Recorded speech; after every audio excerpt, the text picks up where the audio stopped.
로마서 15장 1절 2절 말씀을 가지고 강한 자의 의무라고 하는 제목을 가지고 함께 말씀을 나누고 저희 가운데 은혜가 있기를 원합니다. 믿음이 강한 우리는 마땅히 믿음이 약한 자의 약점을 담당하고 자기를 기쁘게 하지 아니할 것이라. 우리 각 사람이 이웃을 기쁘게 하되 선을 이루고 덕을 세우도록 할지니라 말씀을 합니다. 믿음이 강한 자가 약한 자의 약점을 담당하는 것이 마땅하다. 짐을 나누어 져야 한다, 짊어져야 한다 이렇게 얘기를 합니다. 그 짐을 나누어지는 목표는 뭐냐면 그냥 함께 나누어지는 것 자체가 목표가 아니라 이웃을 기쁘게 하고 선을 이루고 그리고 덕을 세우는 것입니다. 덕을 세운다는 것은 무슨 말인지 좀 애매한데 덕이라는 말은 없어요. 그래서 그냥 세우는 겁니다. 상대방을 세우고 자기를 세우고 서로를 세워가는 것입니다. 자꾸 무너뜨리는 것이 아니라 함께 세워가도록, 함께 서갈 수 있도록, 함께 지어져 갈 수 있도록 그렇게 짐을 감당해야 한다. 이렇게 지금 본문 자체가 말씀을 하고 있습니다. 근데 본문에 따르면 강한 자가 있고 약한 자가 있다고 합니다. 여러분들은 강한 자입니까? 약한 자입니까? 강한 자가 있어요. 약한 사람이 있습니다. 성경이 그렇게 인정을 합니다. 세상에 그래요. 능력 있는 사람이 있고요. 능력이 없는 사람이 있습니다. 부유한 사람이 있고 부유하지 않은 사람이, 가난한 사람이 있고, 그죠? 키가 큰 사람이 있고 작은 사람이 있죠.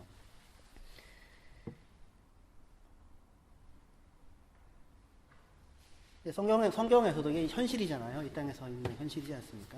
그래서 달란트 비유에 보시면 주인이 그곳을 떠나기 전에 종들을 불러서 달란트를 맡깁니다. 1달란트, 2달란트, 5달란트 이렇게 맡기고 떠나게 되는데 무엇을 따라 맡기냐면 능력을 따라 맡깁니다. 능력의 차이가 있다는 거죠. 그죠?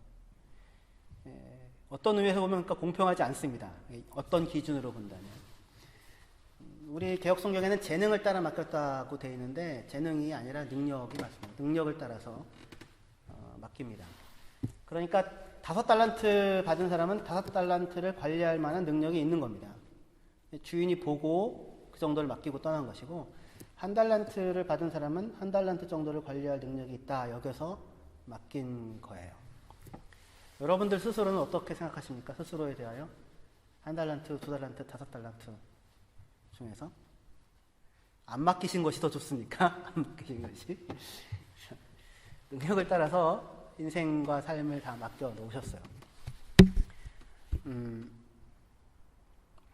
세상에서는 많이 맡은 사람, 많은 능력이 있는 사람이 좋다 이렇게 얘기하고 적은 능력이 있는 사람은 좋지 않다 아마 그렇게 얘기할 수 있을지 모르겠습니다. 네, 분명히 능력의 차이가 있다는 것을 성경이 인지하고 알고 그리고 그것에 따라서 맡길 만큼 그 능력의 차이가 있다고 하는 것 자체가 불평등이다 얘기하지 않습니다. 그런데 성경은 그렇다고 해서 강한 자가 좋고 약한 자가 나쁘다라고 얘기하지도 않습니다. 성경이 이야기하는 것은 강한 자가 약한 자의 짐을 함께 나누어지지 않는다면 그건 악한 것이다. 그렇게 얘기를 합니다. 강하면 좋고 약하면 나쁘다 아니고 또 세상에 다 똑같아야 한다. 다 똑같이 되어져야 한다. 세상에 그런 법은 없잖아요. 저희 집에 애가 셋인데 다 다르거든요. 다 다르게 능력을 받아서 태어났습니다. 다 다릅니다. 그래서 어떤 아이는 더 많은 일들을 감당할 수 있을지 모르겠고 어떤 아이는 어떤 의미에서 보면 더 적은 어떤 기준을 무엇으로 삼느냐에 따라 다를 수 있겠으나 그런 일들을 감당할 수 있을 것입니다. 그런데 성경에서 얘기하는 것은 강하면 좋다, 약하면 나쁘다가 아니라 오늘 본문에서 강한 자가 약한 자에 대하여 약한 자의 약점을 같이 담당하고 짊어지지 않으면 그것은 악한 일이다 이렇게 얘기를 한다는 것입니다. 세상은 그 강한 자가 약한 자의 약점을 담당하지 않는 것을 넘어서서 오히려 강한 자가 약한 자에게 무거운 짐을 지우고 있지요. 그 힘을 이용하여서. 강하면 자기가 자기 짐을 더 많이 사실은 감당하고 짊어져야 되는데 안 짊어져도 되는 어떤 위치를 확보하게 되고, 그래서 약한 사람들한테 더 많은 짐을 지우고는 그걸 감당하라고 윽박지르고 있는 것이 사실은 세상 아니겠습니까? 악하다, 성경이 이야기한다 할 수 있을 것입니다.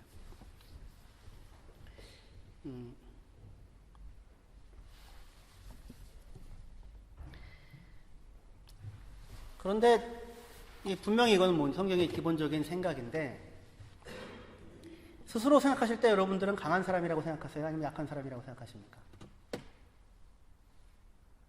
스스로요. 우리 교회에 어느 사람이 제일 강합니까? 제가 제일 강합니까? 주여! 강하기를 원합니다. 더욱더 강하기를 원합니다. 누가 제일 연약하다고 생각이 되십니까? 연약하다 하면 딱 떠오르는 사람이 혹시 누가 있습니까? 저요? 저요? 저요입니까? 고린도 전서에서는 그 강한 자, 여기 성경에 나오는, 로마서 15장에 나오는 강한 자가 쥐나토이라고 쓰는데, 쥐나미스, 다이나마이트, 다이나믹 이렇게 있잖아요. 같은 말이거든요. 근데 거기 고린도 전서에서 강한 자라고 나오는 사람은 사회적으로, 경제적으로 실권, 권한이 있는 그런 사람을 강한 자라고 이야기를 합니다. 그런데 고린도 교회 성도들에 대해서 바울이 뭐라고 얘기하냐면, 너희를 부르심을 봐라. 하나님 너희를 부르신 것을 봐라.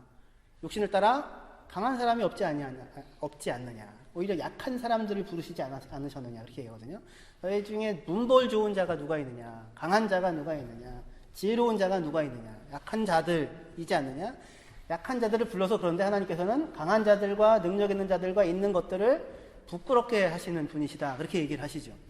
이게 되게 역설이라고 하는 게 성경 우리 자체에 있습니다. 한편 분명하게 강함과 약함이라고 하는 것이 존재하는데, 그런데 성경에서는 강한 자가 진정으로 강한 것이 아니고 오히려 약한 자를 불러서 강한 자들을 부끄럽게 하시는 하나님이 계시다라고 해서 강함과 약함이라고 하는 것을 다른 터 위에 놓고는 그 위에다가 세워놓고 있는 것을 보게 됩니다. 그래서 예를 들어서 사도행전 26장에서 바울이 이제 그 로마로 압송당하기 전에 잡혀가지고 가이사랴에서 한 2년 정도 있게 되거든요.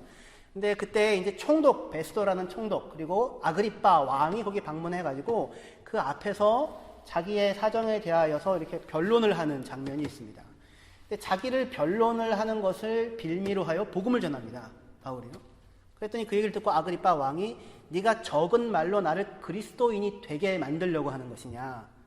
그랬더니 바울이 말이 적든 많든 그게 문제가 아니라 나는 내가 결박된 것, 지금 이렇게 계류 중이지 않습니까? 아직 재판이 완전히 끝난 건 아니지만 이렇게 결박된 것 말고는 당신뿐만 아니라 모든 사람들이 나와 똑같은 사람이 되어지기를 원합니다. 그렇게 얘기를 합니다.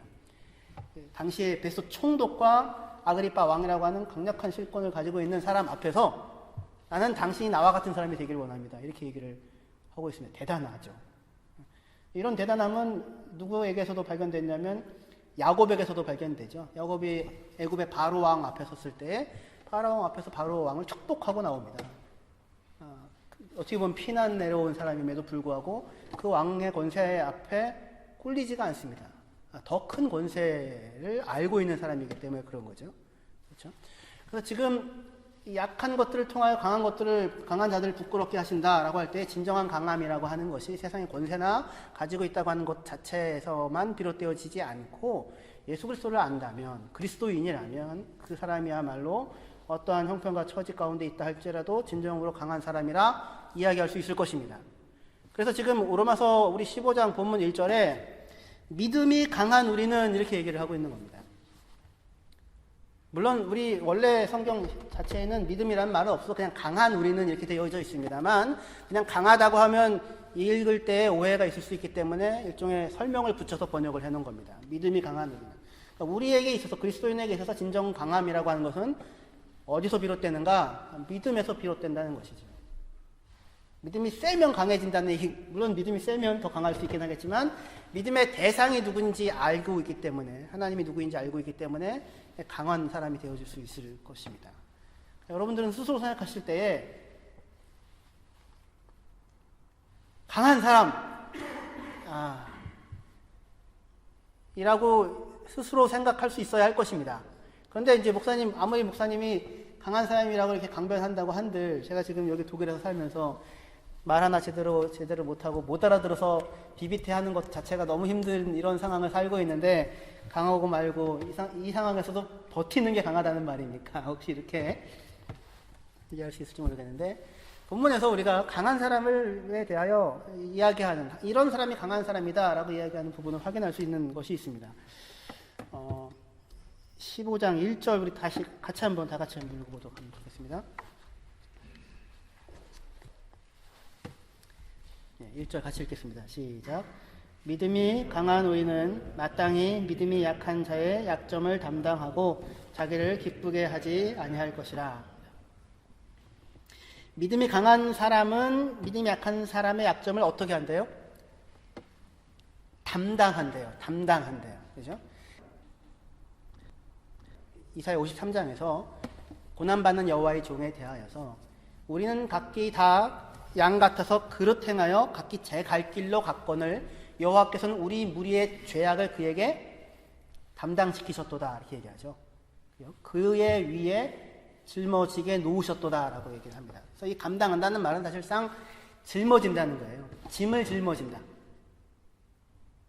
그 단어 자체가 그런 그림입니다. 짐을 짊어진다. 함께 짐을 짊어진다. 이런 말씀인 겁니다. 영어로는 bear, 독일 말로는 tragen, 이렇게 그런 아주 기본적인 말인 거예요. 그러니까 강한 사람이란 어떤 사람인가? 약한 사람의 약점을, 어려움을 확인하고 알고는 그것을 함께 짊어지고 있는 사람이 강한 사람이다. 이렇게 지금 이야기를 하고 있는 것입니다. 그러니까 뭘 많이 가지고 있다고 강한 게 아닌 거예요. 물리적으로 힘이 많다고 해서 성경이 얘기하는 강한 것이 아닌 거예요. 성경이 얘기하는 강함은 자기가 가지고 있는 것을 가지고 연약한 누군가의 짐을 짊어지고 있는 사람이 지금 강한 사람이라고 얘기를 하고 있는 것입니다. 그런데 또한 성경은 강한 자가 약한 자의 약점을 짊어지는 것이 마땅하다라고 얘기를 합니다. 마땅한 일이다. 당연한 일이다. 그래야만 한다. 의무다. 이런 거예요. 그래야 할 책임이 있다. 이렇게 얘기하고 있습니다. 그러니까 강한 사람이 약한 사람의 약점을 담당해 주는 것은 하면은 좋고 안 해도 어쩔 수 없는 일이 아니라, 그게 아니고 반드시 마땅히 그렇게 해야만 하는 거예요. 선의에 의하여 선의가 있으면 하고 그렇지 않으면 안 해도 되는 걸로 이야기하지 않습니다. 마땅하다는 얘기는 그래야 할 빚이 있다 이렇게 얘기를 하고 있어요. 단어가 그래요. 책임이 있다. 빚이 있다. 그렇게 하지 않으면 그거는 죄를 범하는 것이다 이거예요. 성경에서 빚과 죄는 항상 바꿔서 쓰거든요. 주기도문에서 오늘날 우리가 우리에게 죄 지은 자를 사하여 준 것 같이 할 때 그 죄라는 말은 성경에서 항상 빚입니다. 빚과 죄는 항상 같이 써요. 그러니까 그렇게 하지 않는 사람은 빚이 있다. 그렇게 하지 않는 사람은 죄를 범하는 것이다. 이렇게 얘기를 하는 것입니다. 그게 성경이 갖고 있는 강한 사람에 대한, 강한 자와 약한 자에 대한 시각이에요. 그렇게 해주면 우리 훌륭하신 분이십니다 라고 얘기를 하는 게 아니라, 그렇게 안 하면 그건 악한 일이라고 얘기를 한다고요. 왜? 그 시각이 무엇입니까? 강한 자에게 하나님은 그럼 뭘 맡긴 거예요? 약한 사람들의 짐을 짊어지도록 하기 위하여 그에게 강함을 주셨다는 거죠. 5달란트 같은 사람에게 왜 5달란트를 주었습니까? 없는 사람의 약함을 감당하라고 준 거예요. 그렇게 일종의 빚인 거죠. 그것을 하지 않으면 채무 불이행이 되는 겁니다. 그러니까 우리가 갖고 있지 않은 시각이죠. 어떻게 보면. 이거는 다만 그 노블리스 오블리제처럼 고상한 사람들, 귀족들의 책임, 보통 그렇게 얘기가 되지 않습니까? 그렇게 하면 훌륭하다. 물론 훌륭하죠. 왜냐하면 안 하니까. 잘 만나보기 힘드니까. 하지만 성경에서 갖고 있는 가장 기본적인 시각은 뭐냐면, 우리 강한 자는 마땅히 반드시 약한 자들의 짐을 함께 짊어져야만 한다 이거예요. 실제로 고난받는 여호와의 종인 예수 그리스도께서 우리 모든 무리의 죄악을 그가 짊어지시고 그가 담당하셨다고. 그가 가장 강한 분으로서, 가장 강하신 하나님으로서. 보통은 이렇게 높은 지위에 올라가는 것이 성공했다 이렇게 생각하고 좋아하지만, 왜냐하면 거기는 누릴 게 많다고 생각하니까요. 떡고물이 많이 떨어지고 손쉽게 삶을 살아낼 수 있을 것이라고 생각하는 사회적 분위기에서는 그것 자체가 되게 큰 복이라고 얘기할 수 있겠지만, 본문의 시각에 따르면 그렇지 않은 거죠. 어떤 그런 지위와 권세와 자리를 얻게 되면 더 많은 짐을 약한 자가 스스로 감당하지 못하여, 짊어지지 못하여 무너져 내리는 짐을 마땅히 짊어져야 하는 그러한 자리에 서 있다. 그것이 하나님이 이 땅에 대하여 들이대고 있는 잣대라고 하는 것입니다. 심판의 기준, 말하자면 판단의 기준이다, 이렇게 얘기할 수 있을 것입니다.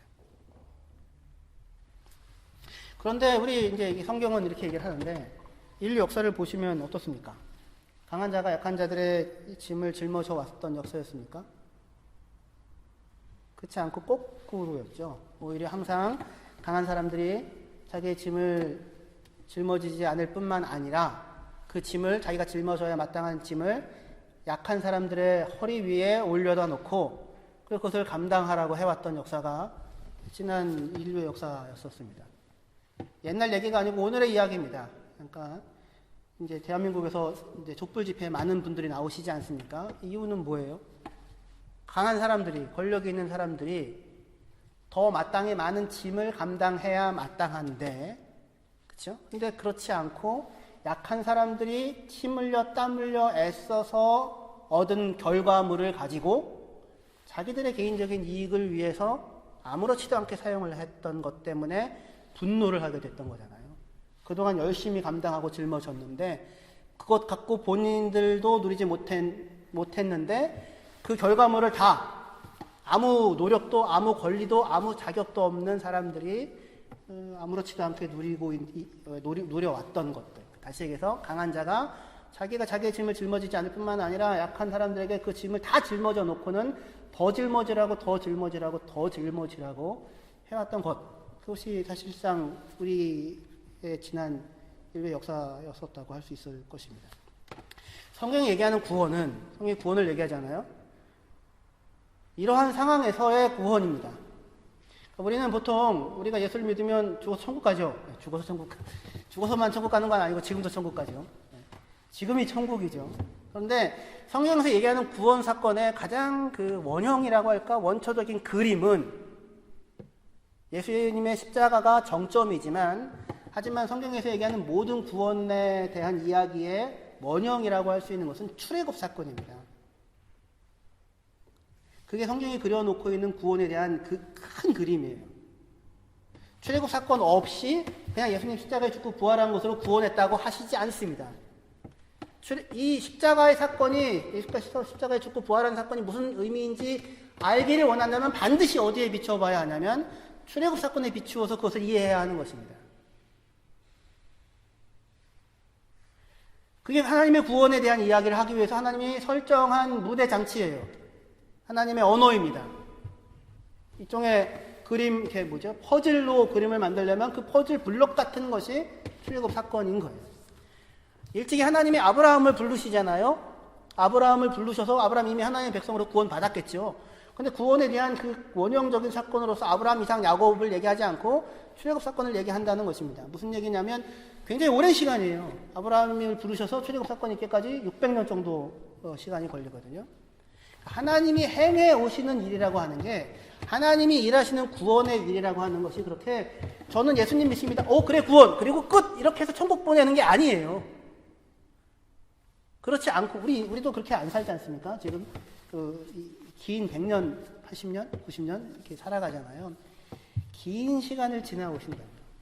한 사람 한 사람, 한 퍼즐을 맞추어서 그림 하나를 만들기까지 세세하게 차근차근 일해 가신다고요. 우리의 인생과 삶도 마찬가지예요. 유명한 말이 있는데, 세상을 불지르겠다고 나갔던 사람이 성량이 없어서 돌아온다고. 그러니까 아무것도 준비되어지지 않았는데 구호를 외치는 것으로 일이 되어지는 건 아니죠. 하나님은 이렇게 차근차근 해오셔서 출애굽이라고 하는 자리까지 데리고 오시고, 한 민족을 압제하는 이집트의 세력에서 건져내어지는 것으로 구원에 대하여 이야기를 하신다고요.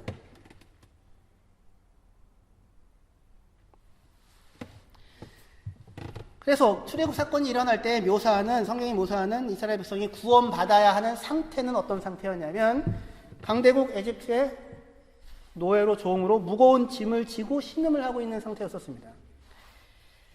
여기 찾아볼게요. 출애굽기 1장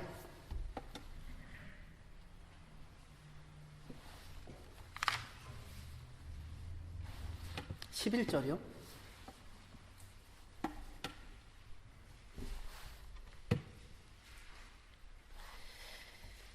감독들을 그들 위에 세우고 그들에게 무거운 짐을 지워 괴롭게 하여 그들에게 바로를 위하여 국고성 비돔과 라암셋을 건축하게 하니라 라고 이야기를 하고 있습니다. 자기들의 유익을 위해서 이 사람들에게 무거운 짐을 지워 그들의 등 위에 무거운 짐을 지워 괴롭게 하고 있는 상황인 거예요. 출애굽기 6장 7절이요. 6장 7절.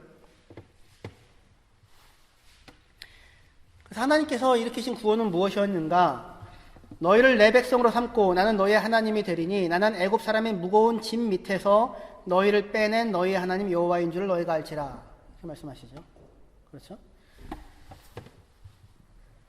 너희를 내 백성 삼고자 하기 위하여 너희를 구원한 하나님인데 그렇게 하기 위하여 구원을 설명하는 게 뭐냐면 애굽 사람의 무거운 짐 밑에서 너희를 빼어낸 하나님이다 이렇게 말씀을 하고 있는 것입니다. 강한 자의 압제에서 약한 자를 건져내고 그들의 무거운 짐을 벗겨내어 구원하신 분으로서 하나님을 설명을 하고 있는 거예요. 그러니까 이것이 구원의 원형이라고 할 수 있는 출애굽 사건에 대한 성경의 이해의 한 모습인 것입니다.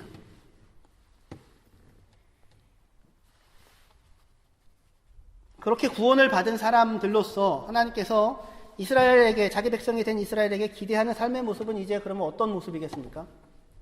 그동안 강한 자들이 약한 자의 짐을 감당한 것이 아니라 거꾸로 약한 자들에게 끊임없이 무거운 짐을 지어 압제를 했던 속에서 그 짐을 벗겨냈잖아요. 그 강한 자들의 힘을 꺾으시고 10번의 재앙을 통하여서 그들을 건져내셔서 이제 더 이상 그들을 억누르는 짐이 없는 상태로 인도에 오셨죠. 자유를 주신 것이죠. 그죠? 그럼 그들은 이제 앞으로 어떻게 살 수 있습니까? 어떻게 살아가면 됩니까? 자기의 짐 자기가 지고 살면 되죠. 자기 짐을 그동안 자기 짐 못 져왔잖아요. 그죠? 남들이 지어주는 짐만 지고 살아왔잖아요. 이집트에서는요. 근데 이제 해방됐으니까 더 이상 억누르는 사람이 없으니까 자기 짐을 자기가 지고 살 수 있는 강한 사람이 된 겁니다. 그런데 다만 자기 짐을 자기가 짊어지라고만 하시는 것이 아니라 그렇게 강한 사람이 되었으니 누구의 짐을도 같이 짊어져라. 자기의 짐 자기가 짊어질 수 없는 사람들 그 짐을 너희가 같이 짊어져 주어라 라고 이야기를 하고 있는 것이 출애굽에서 얘기하는 구원이고 로마서 15장에서 얘기하고 있는 구원인 거예요. 그래서 출애굽기 23장 9절이요.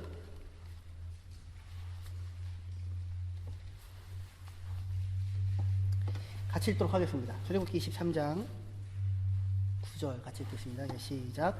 너는 이방 나그네를 압제하지 말라. 너희가 애굽 땅에서 나그네 되었음즉 나그네의 사정을 아느니라. 이방 나그네를 압제하지 말아라. 무거운 짐 지우지 말아라 이거예요. 무거운 짐 지우지 말아라. 이방 나그네를. 왜냐하면 너희도 애굽 땅에서 나그네 되었기 때문에 나그네의 사정을 잘 알고 있지 않느냐 이겁니다. 지금 하나님의 백성들은 다 이 이방 나그네로 살았던 경험들을 갖고 있어요.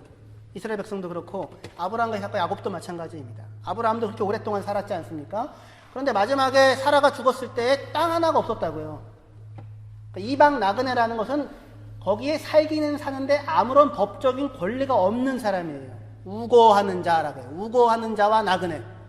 거기서 살기는 사는데 아무런 법적인 권리가 없어요. 그래서 땅 한 평이 없는 거예요. 그래서 그 땅 하나, 그 무덤 하나 사기 위해서 그렇게 읍소를 해가지고 사야만 하는 나그네였다고요. 아브라함이. 이삭도 마찬가지고 야곱도 마찬가지예요. 그죠? 지금 이 이스라엘 사람들도 마찬가지죠. 그렇게 그런 일을 겪어낸 사람으로서 누구의 사정을 잘 안다?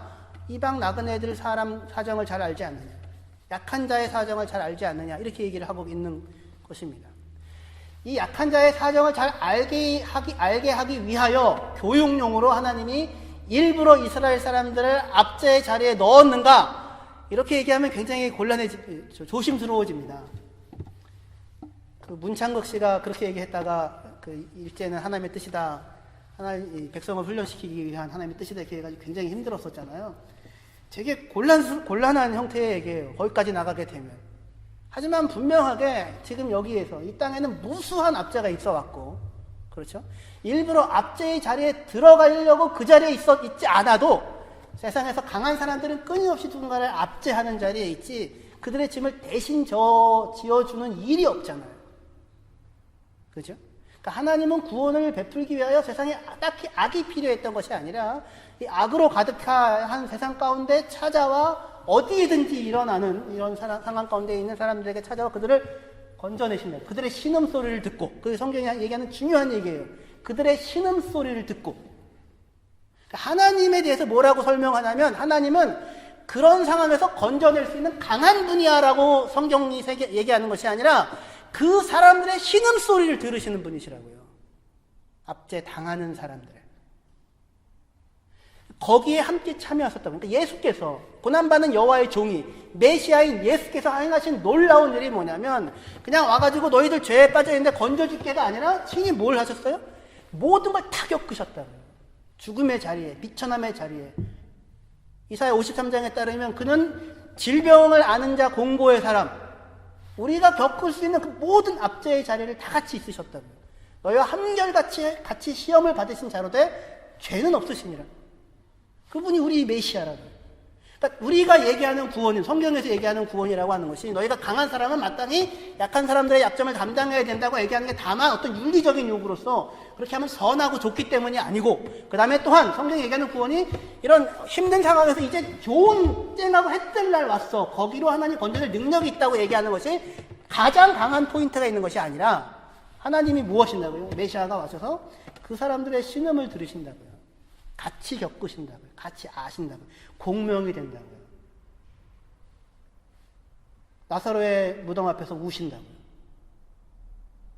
그래서 그 이스라엘 백성들인 우리를, 하나님의 백성인 우리들, 너희도 그걸 알지 않느냐, 그 눈물을 알지 않느냐, 그 고통을 알지 않느냐, 그 압제를 알지 않느냐, 거기에 가슴이 아파지지 않느냐, 이 모든 불의와 참혹한 비참한 일들 가운데 있는 것에 대하여. 예수께서 이 땅에 오셨을 때 헤롯 왕이 어린아이들을 베들레헴에서 2살 이하를 다 죽이죠. 일반 역사에는 어디도 기록되어지지 않습니다. 그러나 성경은 이 역사를 기억합니다. 성경은 이 죽음으로 이 아이를 잃은 부모의 눈물을 기억한다고요. 그 큰 소리로 기억하죠. 여기에 구원이 있는 것입니다. 참여하신다고요. 참여. 메시아. 성경이 얘기하는, 우리가 얘기하는, 기독교가 얘기하는, 성경이 얘기하는 메시아는 그냥 어려운 일을 없애주는 분이 아니고 어려움에 함께 하시고 함께 겪고 함께 하시는, 알고 함께 동행하시는 분으로서 공명해 주십니다. 그래서 마음이 울려나서 십자가를 같이 지신 것이고, 그리고 거기에서 우리를 건져내시는 하나님, 그 사실을 겪어내고 알았던 사람들로서 그리스도인들을 불러 이 땅에서 일어나고 있는 똑같은 일들에 대하여 같이 공명할 수 있는 사람들로 하나님의 백성들로 우리를 부르시는 것입니다.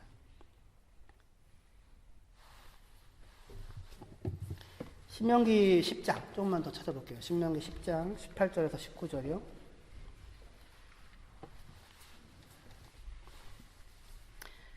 네, 신명기 10장 18절에서 19절 같이 읽도록 하겠습니다.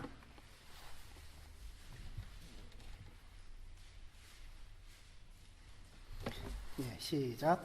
고아와 과부를 위하여 정의를 행하시며 나그네를 사랑하여 그에게 떡과 옷을 주시나니 너희는 나그네를 사랑하라. 전에 너희도 애굽 땅에서 나그네 되었음이니라. 이 땅을 살아나가는 모든 사람들은 나그네입니다. 여기에 영원한 집을 갖고 있지 않습니다.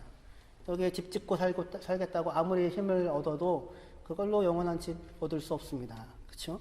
그런데 그 나그네들을, 그러니까 이 스스로의 삶을 해결할 수 없는 사람들을 사랑하라고 얘기하는 것입니다. 나그네를 사랑하고 하나님은 그에게 떡과 옷을 주신다.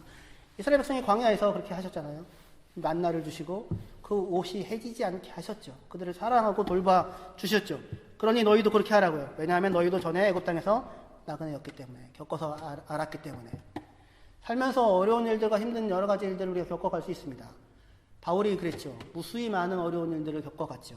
고린도후서 1장에 따르면 바울은 자기가 겪는 고통과 아픔을 다른 관점에서 생각합니다. 여기서 내가 벗어나면 좋겠다, 여기서 이 고진감래 어려움이 있으면 이제 좋은 날이 올 것이다, 그렇게 생각하지 않고 이렇게 환난과 어려운 가운데 있는 상황인데, 근데 하나님께서는 그 상황에 참여하시고 위로하시는 분이시기 때문에 내가 겪는 고통에 위로하시는 하나님으로 말미암아 똑같은 고통을 당하는 사람들에게 큰 위로가 될 것이다 라는 생각을 하면서 그 시간을 건너가고 있는 것입니다. 겪어가는 사람, 겪어가는 자로서의 그리스도인. 한 군데만 더 찾을게요. 신명기 24장 19절이요. 신명기 24장 19절. 여기도 같이 읽겠습니다. 예, 시작.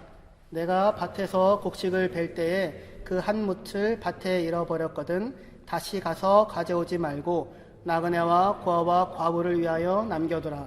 그리하면 내 하나님 여호와께서 내 손으로 하는 모든 일에 복을 내리시리라. 아멘. 내 손으로 하는 모든 일에 복을 내리시리라. 누구에게 대해서요? 곡식을 벨 때에 한 뭇이 밭에 있는데 갖고 와야 되는데 놔두고 온 겁니다. 집에 와가지고 아우! 그거 넣고 왔네. 그리고는 다시 가지러 돌아가지 말래요. 왜 그렇습니까? 가난한 사람들 먹게 하라고. 이건 그 마음이죠. 그렇게 하면 여호와께서 내 손으로 하는 모든 일에 복을 내리시리라. 그러니까 이제 앞으로 이제 밭 떠나올 때 한 무퉁이 남겨두고 오면 복 받는, 이렇게 자판기로 생각하는 사람에게는 하나님이 복을 비처럼 쏟아주시겠죠. 그리고 처음에는 그럴 수 있죠. 처음에는. 하지만 그리로 가면 안 되죠. 여기 마음은 그거 아닌 거 아시죠? 이 고아, 과부와 나그네를 향한 하나님의 마음이죠. 이 일을 했던 사람이 있죠. 보아스. 자기 밭에 룻이 와가지고 맨날 이삭을 줍는데 이방 여인이, 이방 나그네가, 과부 둘이 제대로 살지도 못하는 사람이 와서 줍는데 보아스가 가서 일부러 종들에게 얘기하죠. 조금씩 빼놓고 가라. 복 많이 받으려고 이런 건가요? 그게 아니라 그의 처지가 불쌍한 거죠. 그의 처지가 안타까운 거죠. 하나님의 마음을 품고 있는 사람들, 그가 하는 모든 일들이 하나님께서 복을 주실 것이라고 이렇게 말씀을 하는 겁니다. 단지 이방 나그네를 압제하지 말아야 할 뿐만 아니라 그들의 고단하고 불편한 삶에 관심을 가지고 그들을 돌보라고 하나님의 백성 이스라엘에 대하여 말하고 있어요. 이스라엘 백성 자신이 이방 땅에서 나그네로 모진 고통과 압제를 받았던 경험이 있기 때문에, 그리고 지금은 누군가의 짐을 조금이라도 나누어 줄 수 있는 자유가 주어졌기 때문에, 나아가 하나님이 계시기 때문에 나의 그 압제의 상황을 돌보시고 아시고 참여하시고 거기서 건져내시고 지금까지 한 번도 배신을 하지 않고 신실하게 우리 삶을 지켜오셨던 하나님이 곁에 계시기 때문에 누군가의 짐을 지울 수 있는 것입니다. 착한 일 하라는 얘기가 아니라 하나님의 성품과 너희가 직접 경험한 은혜를 그 기초로 하여서 이 일을 하라고 이야기하고 있습니다. 이스라엘의 자랑은, 그러니까 이제 이스라엘의 자랑은 한편 출애굽 사건이 큰 자랑이잖아요. 애굽의 압제에서 하나님이 건져내셨으니까 구원의 체험이 자랑이죠. 아무것도 할 게 없었죠. 아무것도 할 수가 없었죠. 그때에는, 출애굽 사건 할 때에는 하나님이 다 찾아오셔서 건져내셨으니까, 그러니까 하나님 감사합니다라고 찬양할 수 있는 것이 그들의 큰 자랑일 거예요. 하지만 지금 로마서 15장이나 아니면 출애굽기나 신명기에서 얘기하는 또 다른 자랑은 뭡니까? 자신들의 압제를 알고 찾아와 건져내신 하나님을 따라 이제 스스로 수고하고 자기 짐 자기가 감당할 수 있는 강한 사람이 되어서 연약한 사람들의 연약함을 감당하고 그 짐을 짊어지고 살아가는 구원의 삶, 그것이야말로 이들의 자랑이 되는 것입니다. 이것이 하나님의 구원을 노래하는, 영광을 나타내는 방식인 거예요. 출애굽 사건의 구원의 간증은 드라마틱하죠. 대단하죠. 그리고 자기가 딱히 거기에 아무것도 할 게 없으니까 되게 얼마든지 열심히 잘할 수 있다고요. 우리 모두가 갖고 있는 경험이에요. 예수 그리스도께서 우리를 위하여 죽으셨고 우리를 구원해 내셨으니까요. 그래서 데리고 와서 가나안 땅에 와서는 뭘 하라고 합니까? 너희가 힘써 수고해서 일을 하고 그리고 너희가 노동한 것의 결실을 이웃과 함께 나누는 일을 하여라 라고 하죠. 이거는 드라마틱하지 않아요. 이거는 흥미진진하지 않아요. 이거는 매일매일 그냥 살아가는 똑같은 일상이에요. 아침에 일어나서 저녁에 자는, 그리고 책바퀴처럼 왔다 갔다 하는 삶일지도 몰라요. 아무도 몰라요. 밥 베는데 네 기충이 베고 왔다고 해서 누구한테 칭찬받는 것도 아니에요. 아무도 모르니까. 낯가리 빼놓고 왔는데 누가 가져갔는지도 모르고 그거 내가 안 가지러 갔다고 나팔 불고 자랑할 수도 없어요. 하나도 간증거리가 되어지지 않아요. 그리고 그 짐을 1년 내내 내가 수고하고 농사한 결과로 얻어진 거잖아요. 근데 그걸 그냥 놓고 오는 작은, 어떻게 보면 클 수도 있고 작을 수 있는 쉽지 않은 고단한 내 피와 땀과 눈물이 들어가는 실천이라고요. 그것으로 영광을 받으시는 것입니다. 그게 우리의 자랑이고 우리가 하나님께 영광을 돌릴 수 있는 우리의 길이고 우리의 방법인 것입니다. 이집트의 압제에서 우리를 구원하셨습니다. 하나님을 찬양할 수 있죠. 그런 사람은 다만 입술의 고백만이 아니라 연약한 누군가의 연약함을 함께 짊어지고 감당하는 것으로 하나님을 찬양할 수 있습니다. 근데 누군가의 연약함을 감당하는 그 일은 되게 어려워요. 왜냐하면 이방 나그네들이 연약함을 감당해줬다고 해서 꼭 고마워하지 않아요. 이 독일 난민 문제 같은 거예요. 지금 열심히 받아주시고 있잖아요. 되게 힘들죠. 그러니까 메어 캐리 다음번에 될지 안 될지 간당간당 하잖아요. 이번에 또 나오시긴 하신다고 하시는데 누가 칭찬하지 않는다고요. 왜 우리가 그 손해를 감당하고 이 길을 가야 되느냐? 욕먹고 가야 되는 길이라고요. 아니 내가 손해를 보는데 내가 오히려 핍박을, 그러니까 어려움을 감당하는데 내가 지금 타겟이 되는, 비난이 타겟이 되어지는 이 이상한, 근데 그 길을 마지막까지 걸어가는 것, 예수께서 십자가를 지시는 것, 그것이 하나님께서 그리스도인 우리를 부르셔서 따라오라는 길인 것입니다. 우리는 요 얘기만 하고 말씀을 마치겠습니다. 우리의 감사는, 우리의 찬양은 이런 데 자꾸 있어요. 뭐냐면 진짜 내가 자격이 없고 될 수 없는데 기가 막히게 하나님이 개입해 주셔서 그 큰 결과를 얻었다고. 그게 감사한 일이지 않습니까? 근데 언제까지 그게 감사해야 하겠습니까? 이거죠. 엄마 이번에 나 시험 공부 하나도 안 했는데 10개 찍으면 다 맞았어. 오, 진짜 감사. 나 기도하고 찍었더니 오 감사해. 그럼 언제까지 그걸 갖고 감사해야 되겠어요? 우리가 이번에 독일교회 이제 여기 떠나서 1월 8일부터는 아포스톨계만인데 저쪽 지난번에 광고 드렸던 데에서 예배를 할 수 있게 됐습니다. 은혜로 우리의 짐을 많이 벗겨주셨어요.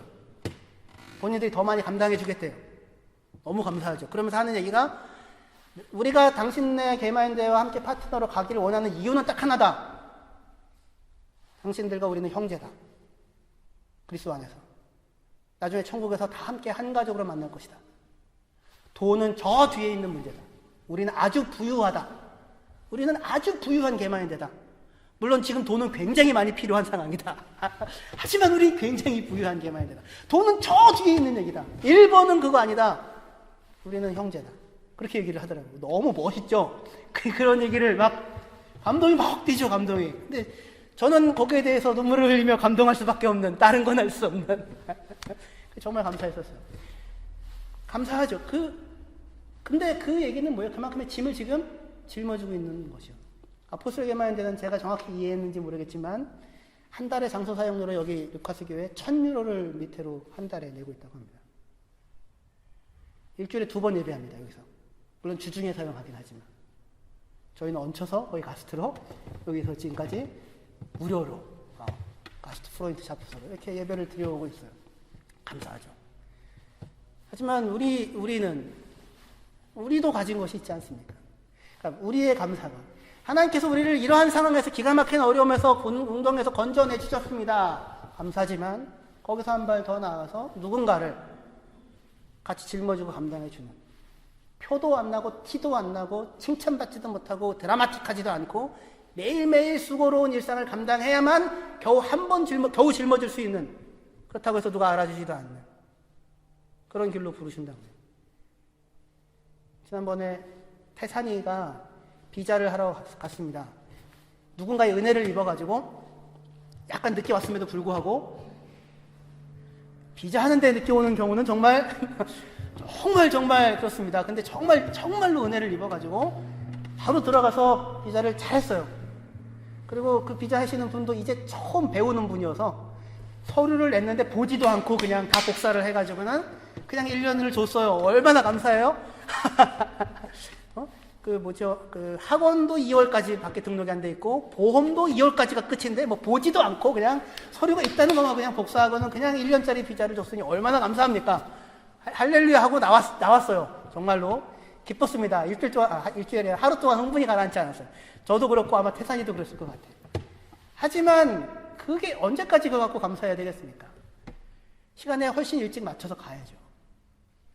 요즘에는 바로 가는 게 아니고 밑에 메일 되느라고 블라우 파피어를 받아서 방을 배정을 받고 들어간대요. 그러니까 한 30분에서 1시간 더 일찍 가셔야 됩니다. 혹시 비자 받으시려고 하는 분들은 미리 과정을 거쳐야 되는데 그 분이 불쌍해 여겨서 바로 넣어주셔가지고 그래서 정말 기가 막히게 잘 맞아서 됐어요. 감사했죠. 정말로 감사했습니다. 하지만 우리의 감사가 이런 출애굽과 같은 구원의 감사만이 아니라 이 사정을 알아봐 주고 물어봐 주고 와서 파피어 없어도 지금 너무 늦었으니 들어가서 보라고 편의를 봐주는 그분의 넉넉한 어떤 직원의 넉넉함, 은혜를 끼치는 실력, 그 한마디를 하기 위해서 누군가에게 태산에게 대단한 일이죠. 만약에 이번에 늦어서 안 돼, 가 이렇게 됐으면 그런데 그런 실력, 그 자리에 우리의 감사가 일찍 가서 차례 기다려서 전혀 간증거리 없이 전혀 드라마틱하지 않게 그냥 파피어 받아서 들어가서 깐깐하게 검사받고 도장받고 나오는 하나님 감사합니다 하는 그 실력, 그쪽이 훨씬 더 하나님의 구원받은 자들이 감사함으로 살아내야 할 길이고 나아가 더 힘과 실력을 길러서 누군가의 짐을 알지도 못하는 사이에 감당해 주고 있는 그 누군가를 세워가는 그런 자리에 우리가 부름을 받았다는 사실을 하시고 2016년 마무리하시고 2017년 저희 교회가 그 길로 나아갔으면 좋겠습니다. 기도합시다.